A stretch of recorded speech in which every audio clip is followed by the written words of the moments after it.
What's up, guys? Hybrid Mongoose here, and welcome back to another episode of the Hybrid Mongoose podcast. And today is a special guest, Jay Kim. This one is really fun, guys. We had a blast. I can't wait to really have him on again.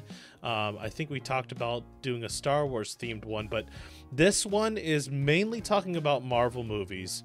And big gigantic spoiler alert, guys, if you have not seen all the Marvel movies up to date besides Deadpool 2 that wasn't out when we recorded this, if you have not seen Infinity War, or you have not seen Black Panther, or you're not up to date and you don't want any spoilers, then you might want to miss this one. Fair warning right now, spoiler alert, we do talk a lot about Infinity War and what happens in Infinity War, and you know, I don't want to spoil it for any of you guys, so make sure, you know, don't make sure you don't check this podcast out if you have not seen Infinity War.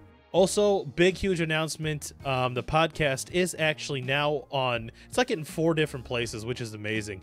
It's on a video podcast on YouTube, it's on SoundCloud, it's on Google Play, and it's on iTunes, which is amazing. It's really cool. I'm happy to do it. I did have to put up, you know, a little bit of money to get it going, which leads me to my next thing. You know, link in the description below for my Patreon. If you want to support the channel, you want to support the podcast and kind of help with the costs, even $1 would help, honestly. You know, make sure you check out the Patreon link down below. Don't feel like you have to, you know, but I did put up some of my own money to actually try to get this going, and it does cost money to actually kind of get the podcasts on iTunes and Google Play and all this other stuff. But don't feel obligated. Like I said, if you want to and you're willing to and you can help support the podcast and the YouTube channel in general, you know, go ahead and check the link below. And let's get right into the podcast. And without further ado, welcome my special guest, Jay Kim. How's it going? Is that me? That is indeed me. Yes. Yeah. Jay Kim. Yes, that's you. Yes, you. And okay, so serious question right off the bat: pineapple on pizza? Yes or no? Do you want the official answer or my personal preference? Your personal preference. Okay. So as a New Yorker, cheese. It's the way you go. I mean, pepperoni if you want. Don't throw too much crap on there, because you got to add that thin crust, and it's got to be crispy, and it's got to stay. Like when you fold it, it's got to stay. Right. It's got to be thin. Yeah. But third grade me still has love for the pineapple pizza. So I'm just saying. But unofficially, like on the record, no, that stuff is garbage, hot garbage. I just can't stand crap out of pineapple pizza. What? Sorry. Yeah. I just cannot stand it. For me, it's just like, I like pineapple by itself. I mean, like pineapple upside down cake. Yeah, I'm in. But on pizza, it just I don't know. You need to, your taste buds need to have been violated at an early age. So like, for me, it was pizza parties in 3rd grade. Like, let's have a Hawaiian pizza. I'm like, that sounds gross. And you eat it, you're like, oh, what is this sensation of joy? Right. Oh my gosh. So that's how that happened. That's funny. So I know you've seen Infinity War. How many times have you seen it? Only seen it once. Yes, yeah, same for me. I've only seen it one time. Yeah. And I thought it was amazing. I thought it was really good. Oh yeah. I would totally see it again if I could. You know, if I had time, I would see it again. There are issues. You have issues, right? But everybody who brings up these little nitpicks, and granted, there's some very big plot points and whatever else, it's like, but guys, the Russo brothers just did a magic trick. You know, they took all of these story arcs and they somehow made it not a mess. You know, they somehow made it, they even interacted characters that wouldn't have interacted before.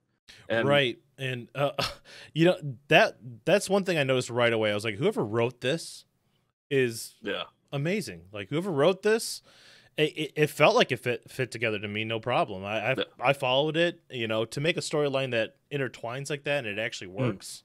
I mean, unbelievable. Yeah, so. I was amazed, man. I was just sitting in my seat and I'm like, they went to like 6 different locations in the galaxy, and like imagining audiences pre-Guardians, I was like, no audience would find this palatable, but like just watching it is like, yeah, we're on Titan now. Okay, right. Now we're in nowhere. now and we're back on Earth, right. and it was like it wasn't all over the place, even though like it's logically it should be, because we just went to a bunch of places that were never introduced before. I mean, Titan, you know, we know that's where Thanos is from, but you know, like what even was that planet where they went? Vormir? I don't know. The planet where they went to get the Soul Stone. Okay. I mean, yes, I think it. Yep. Never before introduced, but the way they got there, you know, using Nebula, and just really kind of, and knowing that Gamora has this dark secret that she's keeping, and that was never introduced in any of the Guardians movie, but you still buy it. You're like, yeah, of course she's been holding that. That was very clever, the way they used Nebula to you know, mess with Gamora so she would say something. I mean, it's like her sister. And it's funny because like they fought, you know, the other Guardians of the Galaxy movies, they were enemies, they were friends, they were, you know, and you know, end of the day, that's her sister, right? So she feels something when Thanos is doing something to her. So the one thing that I thought was weird was Red Skull, though. Like, what, Red Skull just lives there now? Like, how did he get there? He got shot. The Tesseract shot him into space at the end of Captain America. Yeah, the first thing I thought of was like, what does he eat? Like, does he eat rocks? Like, what? He is essentially just a slave to the will of the stones. So the will of the universe, really. They don't have Celestials in this movie, but it's kind of like he's now bound to do this task. His goal was to wield the stones, and he was getting dangerously close, and the Tesseract completely rejected him and said nope, and just shot him into space. And he's like, "You're our slave now. You can't ever wield any of the power." Right. But it's now, like like it's almost like I need to go back and watch the Captain America movies to understand what happened right before, you know, that. So it was cool. It was cool though. It was cool. Yeah, like, do we preface that they're going to be spoilers? I'll do that in the intro. Trust me. Okay, I'm gonna be like, hey, spoiler alert.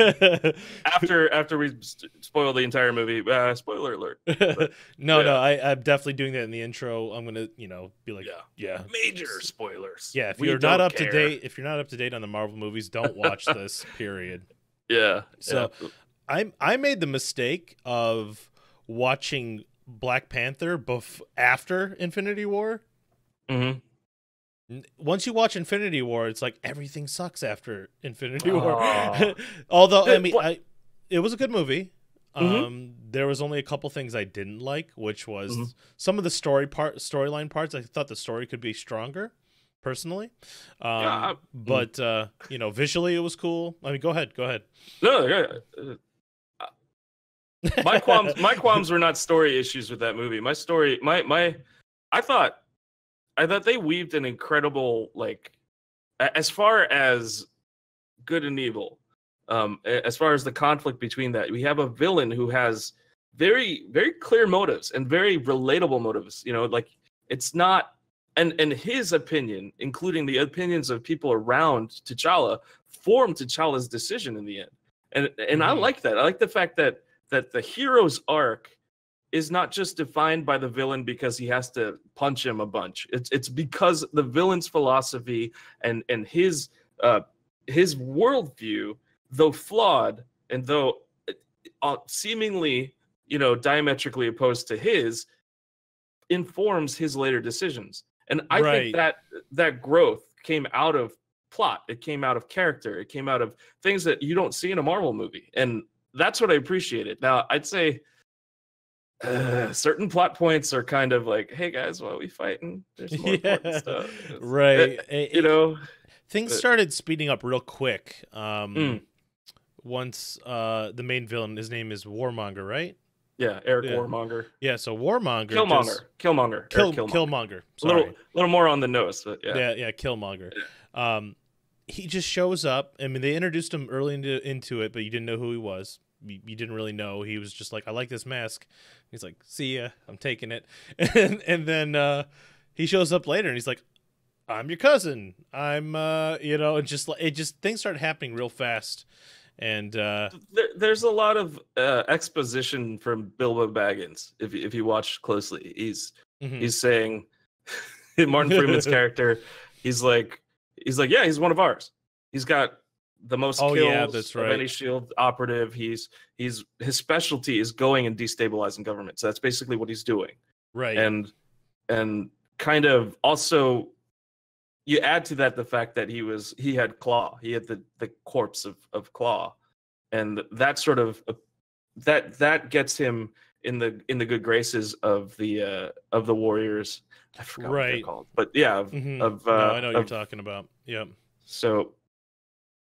So in that sense, like I thought that was super interesting, and the fact that there is this, I have to pay for the sins of my ancestors. I have to pay for the sins of my fathers. To kind of, and it is a real. There is a real kind of, there's stakes involved. It's not like everything's gonna be fine after this. It's no, this dude just burned the stuff that gives you your powers.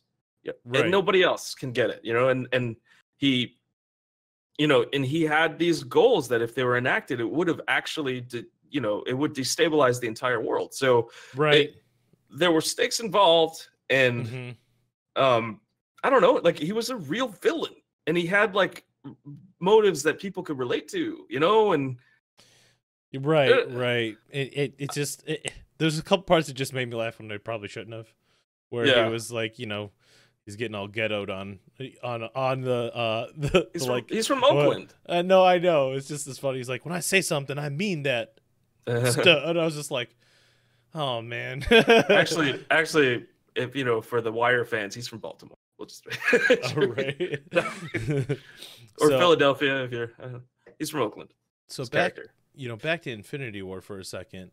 Yeah, I thought that was kind of weird how we didn't see Ant-Man. Number one, like at all. Well, which I saw him in every scene, man. Ant-Man was in every scene of that movie. That's the joke everybody's making. Yeah, that's funny. Did you see that little like GIF or like little movie on Twitter? It was like if Ant-Man was in Infinity War, and it shows like Thanos putting the stone in, and then Ant-Man grabs the stone and like takes off and runs, and it's like end of movie. I was like, oh, like. It was just funny that someone like edited that together, So there'd be a lot of moments in that movie that it would have been over within the first couple of minutes. If Thanos, like, we had to really, I mean, a thing that weakened the fact his villainy, like who he was the fact that he had love for Gamora and all that stuff. But it did actually justify, to a certain extent, the fact that he wasn't wielding the full power of the gauntlet. Right. He had every stuff. If he has the power to do with the snap of a finger, destroy everybody, why is he toying with these people? And it was really because he was, I mean, this is a very weak justification, but for me, I thought he was being calculated. He's like, look, I really believe in my philosophy. I really believe that if half the universe were wiped out, civilization would thrive. But because his own planet, he was there and he showed how it was just like in ruins, and he's like, look, this is what happens when you don't do that, and I believe he thinks he's a hero, honestly. I really think I believe he thinks he is saving the world and he's doing good, but obviously all the superheroes don't, and killing half the world's there's probably better things to do. There's that too. Like I think anybody who thinks that, like, the calculus of that, of just 50% gone, right, like at random, I think that takes a certain level of madness, and they didn't. I think they gave him too much humanity. Whatever you want to call it, right? But they gave him too much of a heart, and he became the main character of the film. But I think they should have focused a little. Like, I appreciate the fact that they didn't show his crazy sadist side, but at the same time, like, it would have helped me a little bit to be able to buy this fact that this guy, because you can't take that and be like, this is a very logical, reasonable ideology. It's not. Right. 50% of the galaxy, that is harsh military calculus, and he didn't seem like that was in character for him. Right. because they tried to give him too much of a heart, and they made him the main character that we empathized with for some reason. Especially when he had to kill Gamora. Yeah. That really, made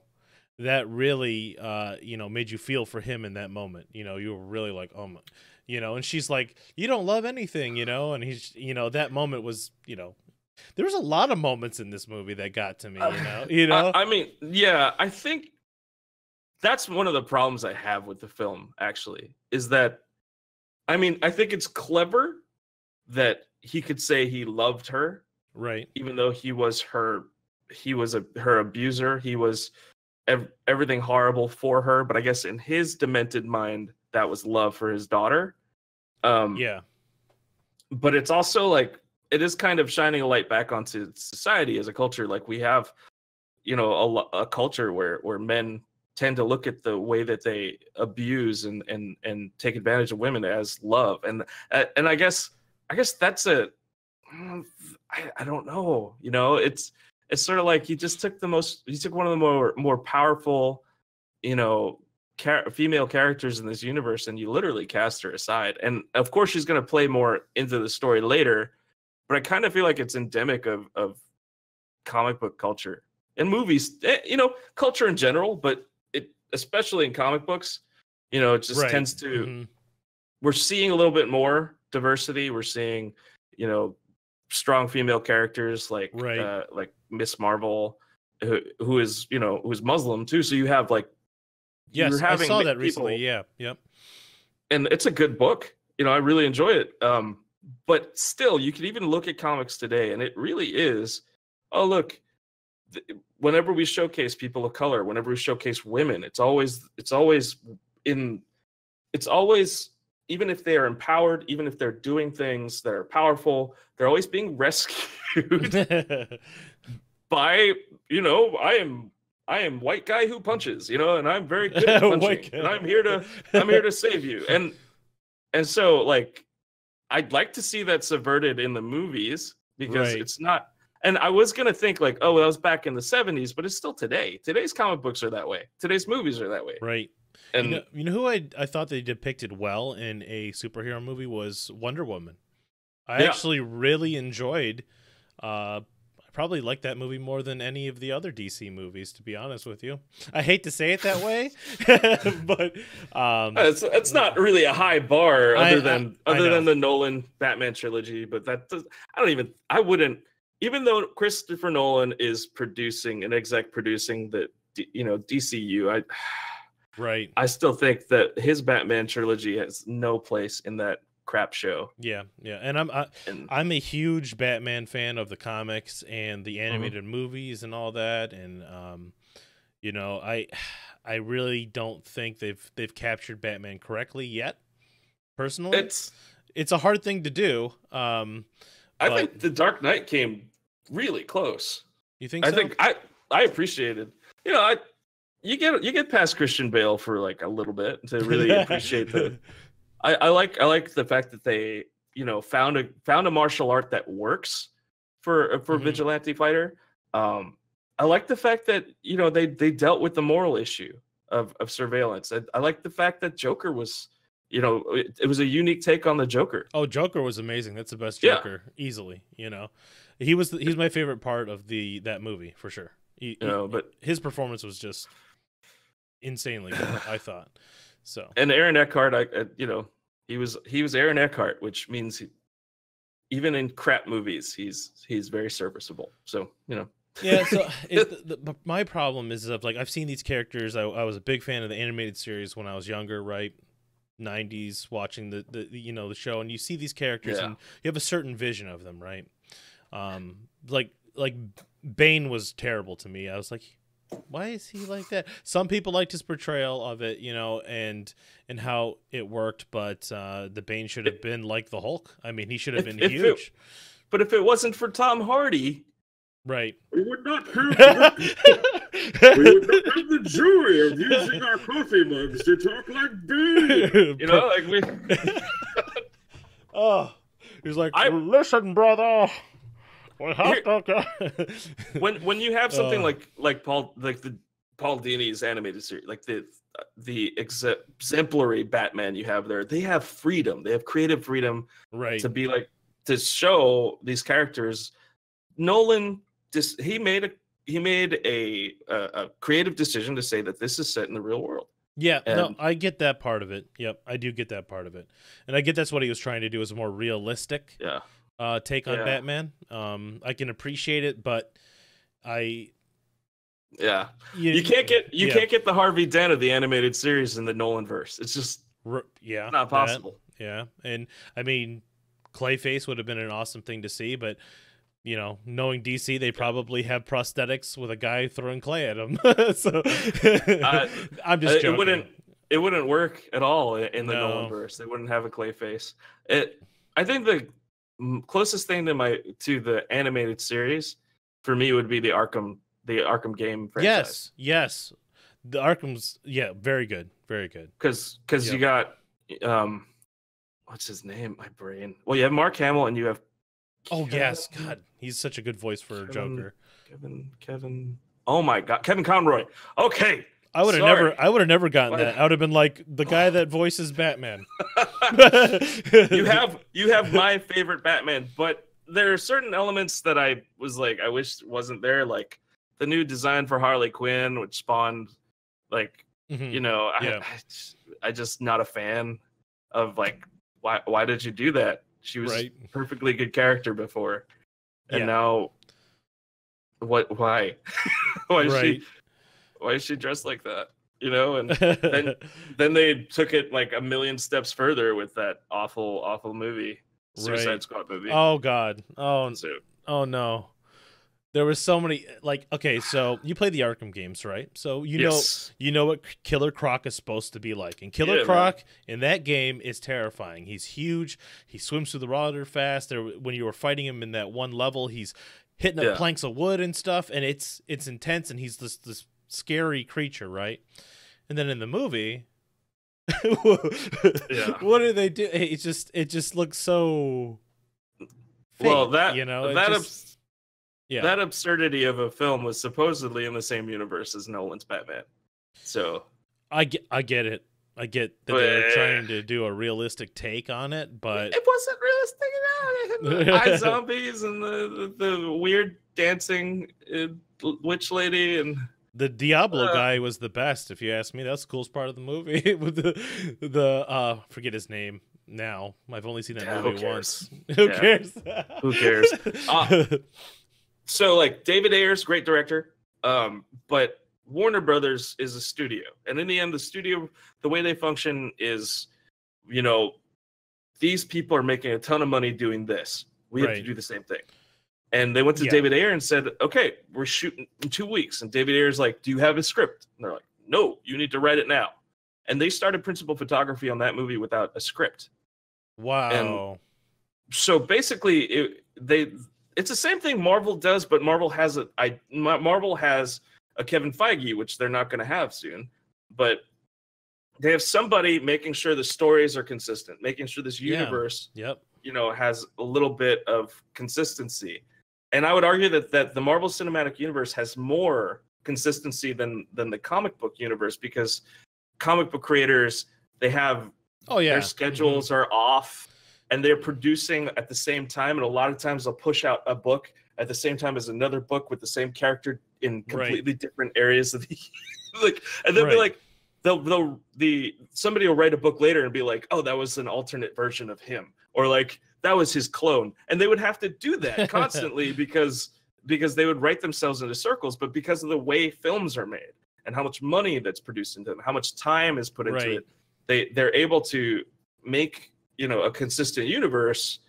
Warner Brothers kind of they're doing what they're doing worse than the comic book creators, in that they just don't have a story. They're just studio execs going, we have the potential to make a buttload of money with these characters, right? And so what Wonder Woman and what Batman proved was that on their own, these characters have insane potential to really make great films and make great cinematic experiences, right? With the right creators and with the right story. When they try to put them all together into one universe the way that Marvel did, they're shoehorning all these elements in, Yes. and they're not giving creative control, and yet, but I mean, they're giving them free reign, but they're also giving them no boundaries. And when you give no boundaries, when you're like, we don't have a story, make one up, like that is the most stringent creative environment to work in, right? Because you don't have anywhere to go. Yeah. Whereas like, really.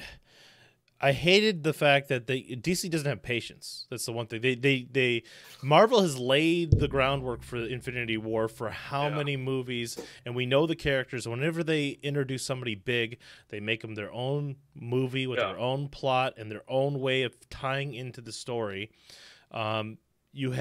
If they were going to launch a movie with Batman, they should have made his own movie first, then Batman vs. Superman, not just lump them together. It seemed like a cash grab, right? They're like, I'm going to take Superman, I'm going to put Batman together. Can't lose. Those two go together. We're going to win no matter what. And they're going too fast. I hated the way that they depicted Flash. Flash is one of my favorite characters in the DC universe, and they made him clumsy. He was tripping over stuff. People constantly had to save him. It's like he just got the powers yesterday. It's like, hey, I can run fast. I've not watched this movie, so I have. You didn't? You didn't? I've not seen Justice League. Okay. I decided not to subject myself to that. They really made the Flash look pathetic. He just seemed pathetic. He was, just this goofy like teenage kid and tripping over his legs and being constantly saved, and it's just like, what what is happening? Like he Flash needed to be just you need to distract from Superman's face. Don't look too close. Don't look too close. He had a full beard this time, so they had to really work on getting that out of there. So, Superman. I'm gonna switch gears a little bit because I know somebody's This is Marvel Cast. Marvel Cast. They're gonna hate us if we never talk about Pokemon. Like, what's that? What's that? Is that a thing? They're gonna be like, so I watched your podcast and you guys never talked about Pokemon. No, I don't know what's going on. We got off on movies. Star Wars is a movie. I like Star Wars. You want to talk about that? I could definitely talk about Star Wars. So I'm not gonna bring up Go Fest, even though I just did just now, because I know you didn't get a ticket. But how are you feel like by the time this podcast is released, it's going to be like next Saturday. The shinies are already going to be out for Community Day. So Charizard is actually my favorite Pokemon in general. So I am like super. I mean, I see. I'm super hyped right now. Like I'm ready to go. So I want to catch as many as possible. It really sucks that they just nerfed Blastburn. And I was like, because it's not that severe a nerf, but it was like gonna be super baller, but now it's just okay. It's fine, but I was totally gonna get like 6 of them. I was like, I'm gonna get 6 of these shinies and max them out, and now I'm like, I don't know. So I don't max out anything that's not 100 IVs. Oh no, I'm just kidding. just the way. No, I do. I've done it now. I see why you do that now. I mean, over time, it makes sense. Unless I'm going for a specific thing, like trying to like 2-man Latios or whatever. I'll sacrifice. 98% is fine with me. I'm okay with that. So I'll max. I don't like doing those challenges. Specifically because I haven't maxed anything out that's under 100 IV. So. Right. Yeah. So I get it. Yeah. But are you excited for Community Day, the next one coming up? Yeah, man. Charizard.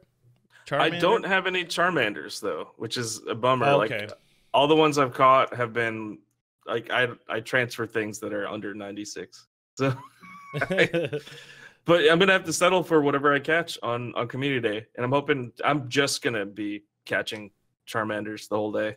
So. See, right now I throw away everything under 91. But I'm starting to be like thinking in the same camp as you now, because I'm like, I am running out of space all the time. And then these shinies, they just did backspace when I wish they would have actually done Pokemon storage instead, because I take both. give us both. But I mean, Yeah.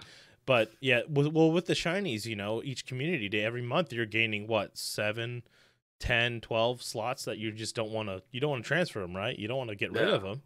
So I don't transfer shinies. No, me either. I never would. So, yeah. So outside of a community day, I've only gotten 2 shinies ever, which was a shiny Duskull right when they were released, which I had to kill myself for. I had stayed up to like 3 a.m, Man, grinding trying to get one. That was my first shiny ever, actually. And then I got I Pokemon Go Plussed a shiny Swablu. And I was like, hey, yeah, that's cool. Other than that, it's been community days. But how's your shiny luck been? it's pretty good. I swear, some people, they have that luck, and it's not me. So, I didn't have a single encounter with a shiny Meditite. I just go plus 3 of them. That's it is beyond me to actually even encounter you. Just get in my storage. I wanted to, man. It always happened when after I was like, I'm sick of shiny checking. I'm just gonna freaking go plus everything. And then I look down and there's a Meditite. Dang it. Yeah, I resorted to that because my one friend got like 4 in an hour just by go plussing, and I was just like, you know what? I'm stocking up, anyway. I might as well just let it do whatever. Just go pure chance, right? I can't help but feel that I probably did get one, and I used to go plus and it ran. So, that's the feeling you get every time. Right. Someone asked on Twitter, they were like, "Hey, is there a way to know that if something ran from Go Plus if it was shiny or not?" And I'm like, "No, but it probably was." It probably was. Well, if they do show that, if they ever did show that in your journal, you'd probably just oh no. I'm never using this thing again. That's what you would say. my first shiny was a Duskull. Was it? I was nice. I was like getting ready to go to bed and it just spawned and I had to run to get my camera. I mean, that's great. I caught mine with my friend Eric. We were just grinding around, Mount Clemens, the city that's close by me, and just randomly got one at like 3 a.m. And I was super happy. I was like, oh like freaking out because Did you get a Lugia, Ernie? No. I know you did, but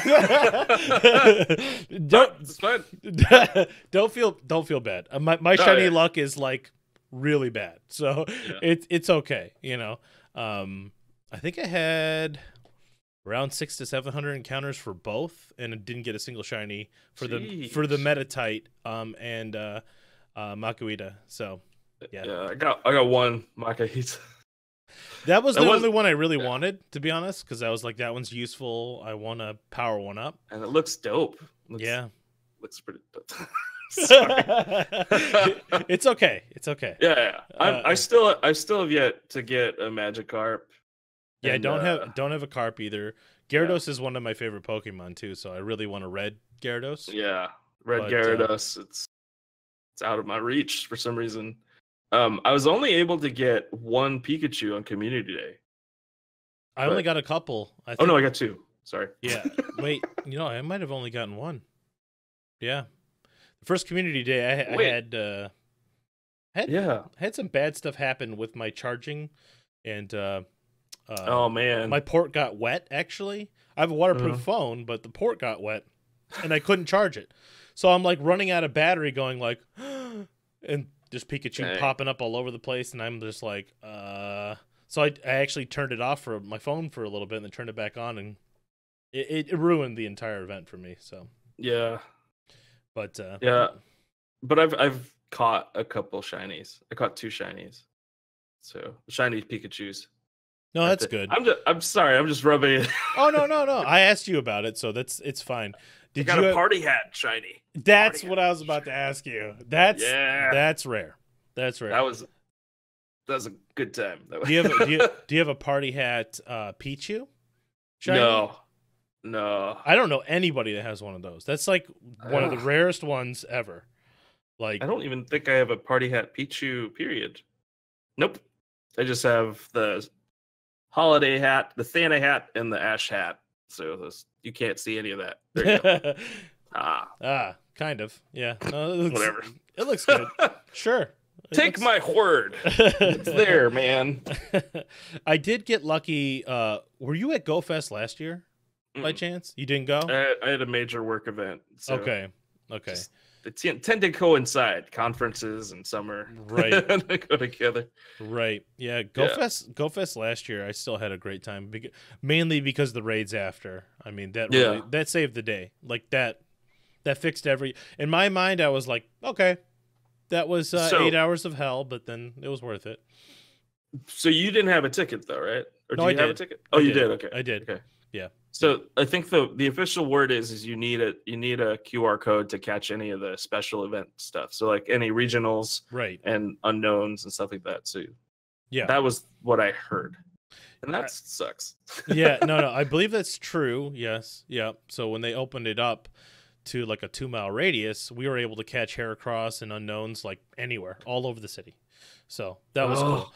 We caught so many unknowns at one point. I actually thought the little lights on the gym were like an unknown. I was like, is that an unknown right there? Like, like we saw so many. It was just, I started thinking like things were unknown. You know, I was like, oh, is that one? No. So. Man. I caught one unknown in the wild, and after I did that, every gym looked like like an unknown.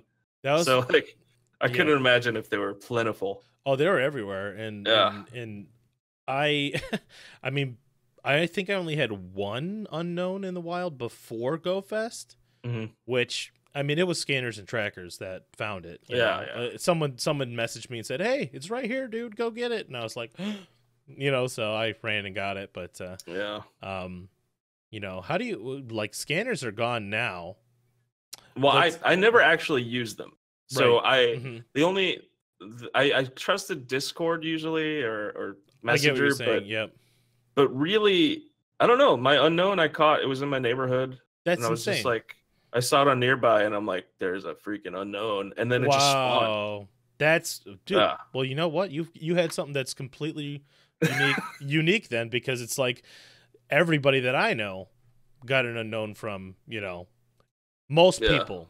I'll take that back. Most people from a tracker.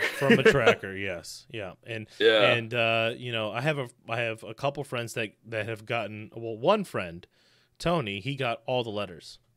Nice. He got all the letters, so it's just insane. So me, I mean, I don't care that much, you know, about getting all the letters. I'm happy with getting unknown.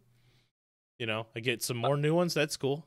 Like there've been times where I okay, so there's some isolated situations where I was using a tracker, but it was like it was I think it was before my channel. So I was in New York City, and New York City at the time was just coded in a tracker, and so like there was a map that everybody used. Right. But like you didn't actually need to use it either, because like if you just sat with a group at Grand Army Plaza, they would just move as an organism towards whatever spawned. And there's no way you wouldn't know at that point. You know, so. But I did, you know, I checked it a couple times to be like, oh, that's interesting. But after a while, it was like, there's a Dragon Knight all the way over at you know, City Park, and I'm in Manhattan. I'm like, I'm not gonna get there in time. So it was just sort of like I'm just looking at things that, you know, I would like to catch, but I can't possibly. So I just stopped using it. Right. Yeah. And we had a paid tracker in my area right before the scanners went down that it just got. I mean, honestly, it was like shooting fish in a barrel to me. Yeah. I used it a little bit, but you know, my friends used it a lot more. It'd be like, 100% Trico over here. Yeah. I mean, it just gets to a certain point where you know, you're not excited by things anymore. You're seeing them, and some people you know, I have friends that just hunt down 100 IVs, you know, that's all they do. Yeah. And that's cool, but without the scanners, you know, now it's definitely a lot lower. And it's a good thing. It's a good thing. Honestly, I think it's good. I think overall it's a good thing. The only thing I miss is raids, knowing what raids are where. That's I wish we had a raid map. I don't care about the Pokemon and the IVs and all that. You can take that all away. just give me a raid map so I know which raids are where, because, you know, I wanted to do videos on like Hitmon, you know, Hitmonlee, Hitmonchan. I can't find them, and then you know, a couple times I did find one. It was like 4 minutes left. I'm like, oh, I can't. Yeah. Are your gyms more spread out, or are they? Yeah, a lot of them are spread out. Yeah. There are areas where there are a lot together, but what I mean is like I can pass 17 gyms and, you know, not find what I'm looking for, you know? Yeah. So that's the problem. It's a lot of driving around to try to find it. And before with the scanners, it could be like, okay, oh, there's that one I'm looking for, you know? And yeah, so because I did a lot of solo challenge videos, you know, like solo Machamp, solo Gengar, solo whatever, right? So I like those types of videos because it, you know, I probably waste too much Stardust doing that, but you know, on different things, but you know, it's just a fun challenge for me, right? So it's like I like doing those videos, and then I can't find them because now the trackers are gone, so I can't see where the raids are, and I wish there was a good way to just, you know, see them. Yeah, so. those yeah. See, for me, those aren't fun. but I mean, they will be once I get 100 IV. Bunch of 100 IVs, right? Like, well, I have a pretty good. Well, it's actually funny because like I have a pretty good fighting team, right? And me and my buddy Eric, we have you seen the level 40 verified page on Facebook? Do you know of this? I know of it. I've applied many times. Okay, they just kind of laughing. All right, I'm gonna get you in tonight. No, I'm just kidding.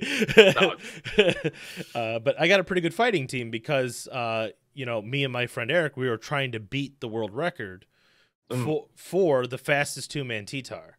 Yeah. Like, so, I mean, I have a 98, a 96, a 93, and like a bunch of 91s all maxed out.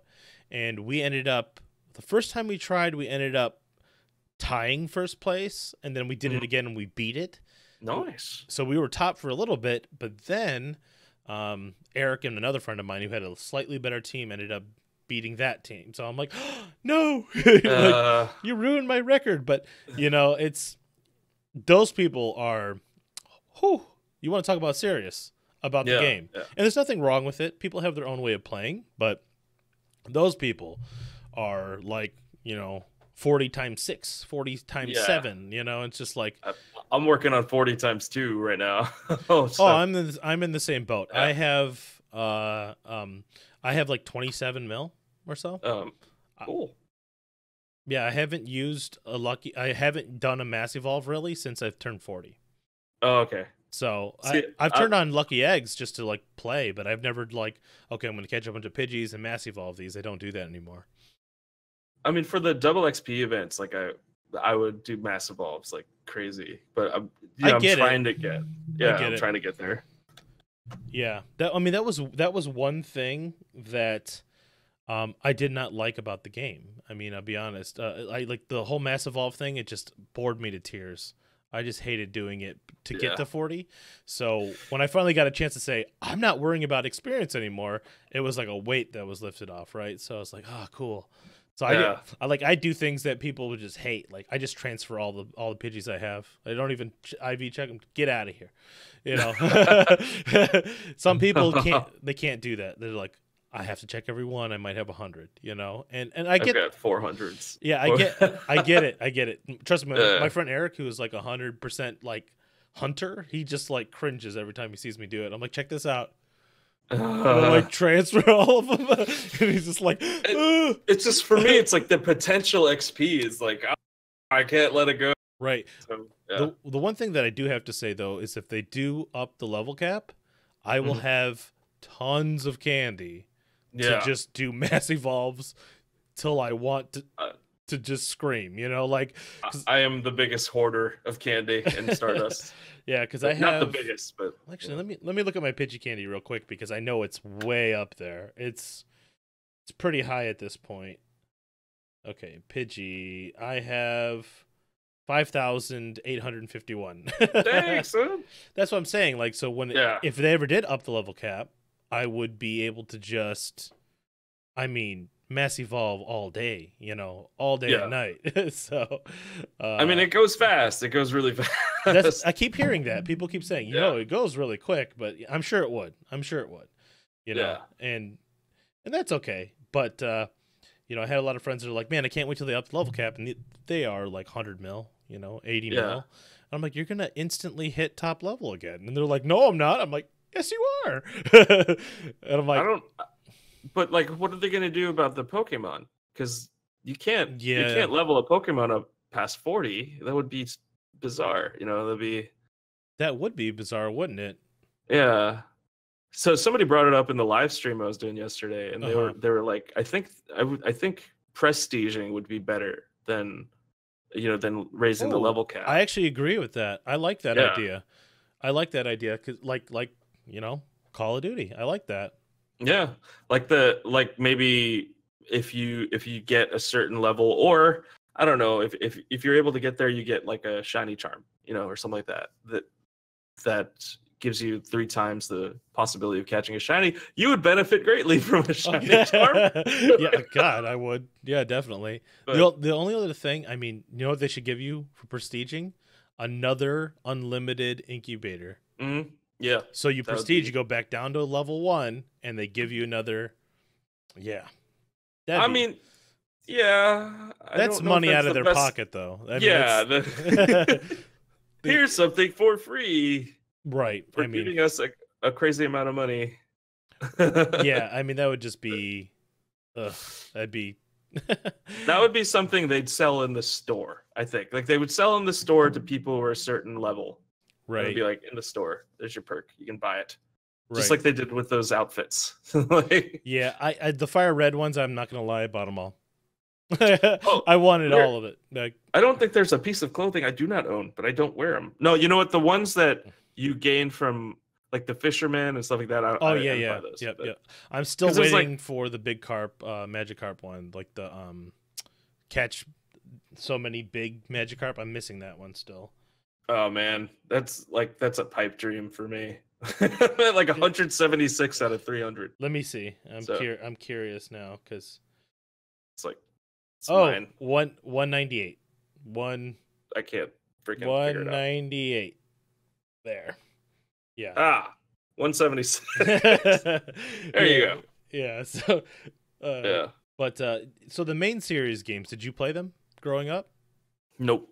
No, not at all. That is a major point that I brought up in my 3,000 subscriber Q&A. Mm-hmm. So that's why there's, you'll see me occasionally stream Fire Red.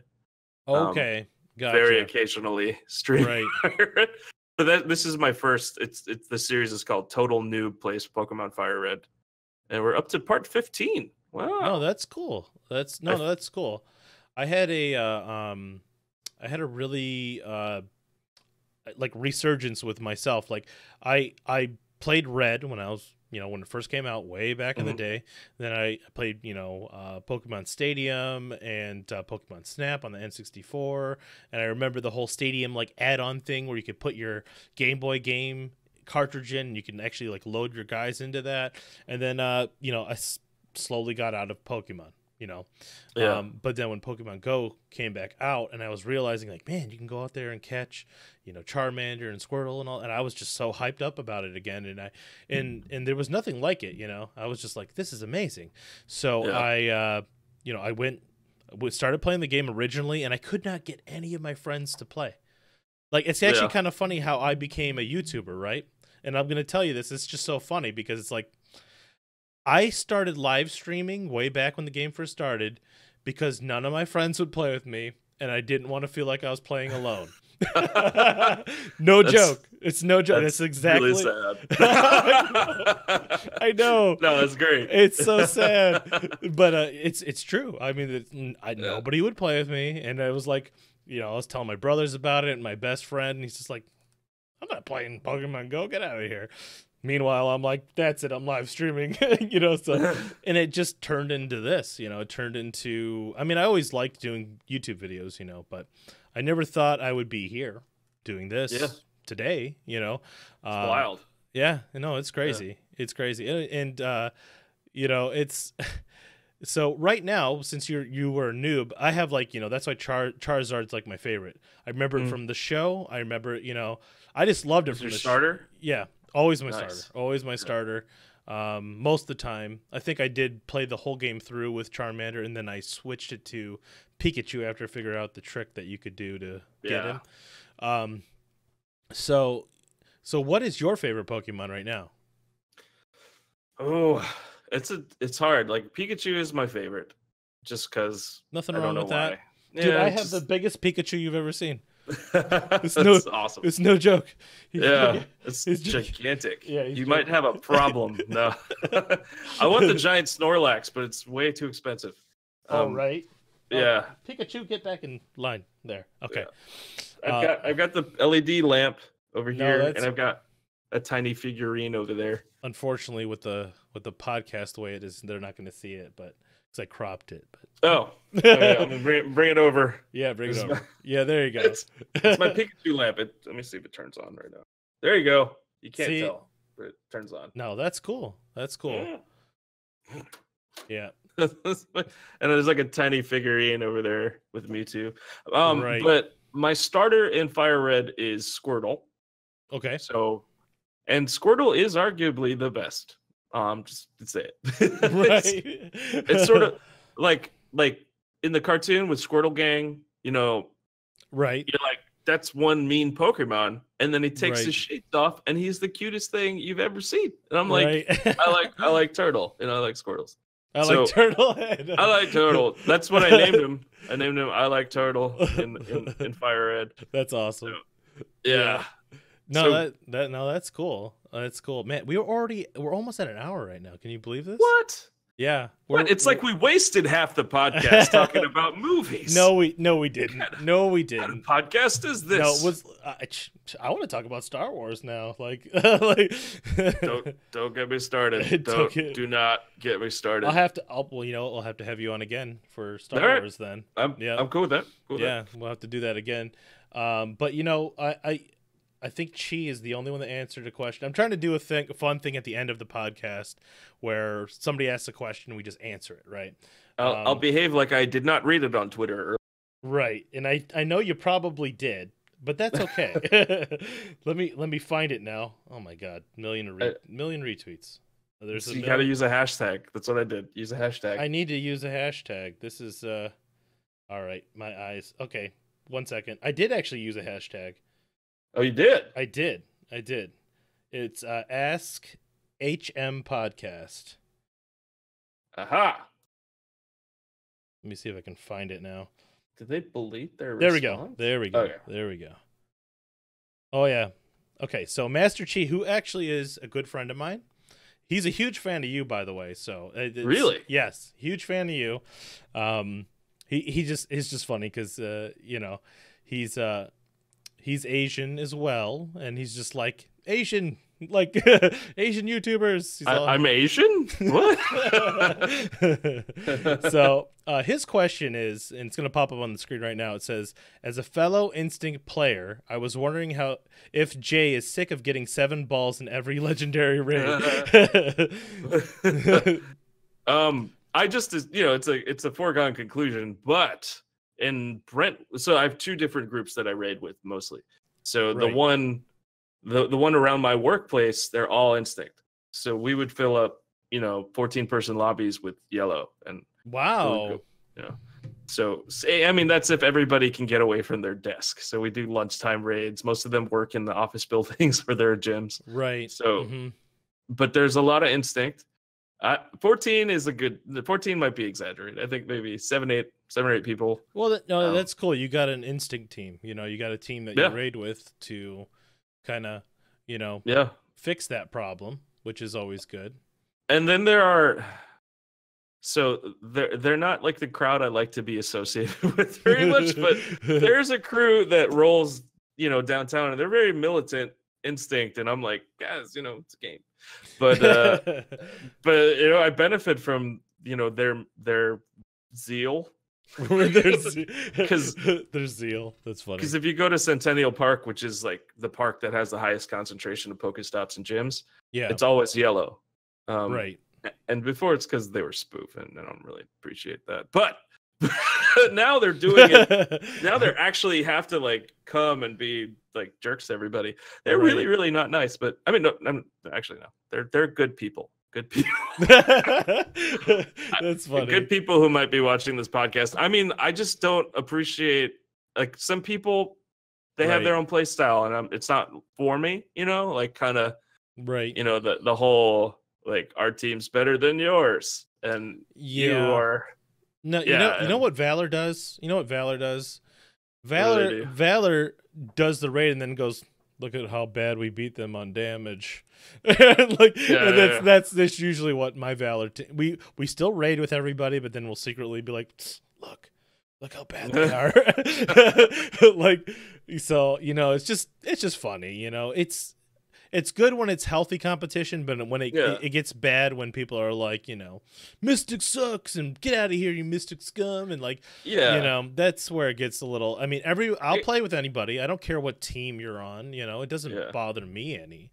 You know, so, you know, it sucks that some people are like that, right? So I get it if you're going around doing like crazy raids all day, like if you're trying to get like 40 or 50 in one day, and it really helps that everybody in the lobby is the same team, especially definitely, especially getting hundreds or whatever else, and I understand that, but I don't understand the, like, you know, middle school kind of, you know, rivalry stuff. You know, like, I'm like, how old are you people, like, guys? You know, we're grown people. Yeah. So no, I've seen the worst of the worst at the raids. Somebody, you know, there's been some jerks, especially when raids first came out. You know, I end up having to, and this is like one of the last things I'm going to say before we end the podcast, just because it's a unique, just a good story. But you know, there's a couple people that you know, are super impatient. They're like, you know, we're waiting to gather the raid up, and you're like, hey, my friend's on his way. And they're like, no, we're jumping in right now. And I'm just like, fine, go ahead. You know, like, I've just, like, you get those people that are just, like, so impatient they just can't wait 5 minutes. Like, we got plenty of time on the raid, man. My friend's coming, just wait, you know? And, you know, every now and again you'll get somebody just a jerk like that, you know? But, yeah, so before we end the podcast, is there anything you want to say? You know, shout out your Twitter, anything you want to say before we end. Of course, I'm going to link you in the description below, guys. Yeah, links in the description below, guys. Go check me out. It's actually a URL. If you look, jkim.net, it's all spelled out. A lot of people don't get that that's a website. Oh, that's funny. like, what is this? It's jkim.net. The website is kind of just a placeholder. I don't really put anything up there, but it does link to all my other stuff. So, oh, that is cool. Nice. Yeah. All right. Well, thanks thanks for being on. I'll have to have you on again to do another one, because this was a blast. Yeah. And a big, huge thank you for J Kim again for being on the podcast. That was such a fun time, guys. Make sure you check out his channel. Link will be in the description below. What a fun time. Can't wait to have him on again. And if you enjoyed this podcast, make sure you hit that thumbs up button, subscribe if you haven't already, and check out the link to the Patreon below and support us if you can. And I'll see you guys in the next one. Later.